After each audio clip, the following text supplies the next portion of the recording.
জানাজার নামাজে সূরা ফাতিহা পড়তে হবে কিনা, জানাজার নামাজে সূরা ফাতিহা পড়া নিয়ে ইমামদের মধ্যে মত পার্থক্য আছে। ইমাম আবু হানিফা রাহমাতুল্লাহ এর মত হলো জানাজার নামাজে ইমাম সূরা ফাতিহা পড়া লাগবে না, কারণ এটা পূর্ণাঙ্গ কোনো সালাত না, রুকু নাই, সিজদা নাই, অতএব এটা পূর্ণাঙ্গ সালাত না। এখানে as-সালাতু আলাল জানাজা বলা হয় এই অর্থে যে মুর্দা ব্যক্তির জন্য দোয়ার অনুষ্ঠান। এই জন্য ইমাম আবু হানিফা রাহমাতুল্লাহ এর মত হলো এখানে সূরা ফাতিহা নাই।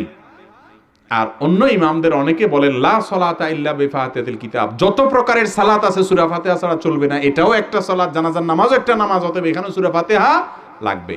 দলিল বুঝছেন দোনো ইমামদের? দুই ইমামের দুই রকমের যুক্তি এবং দলিল এবং দুই রকমের মত।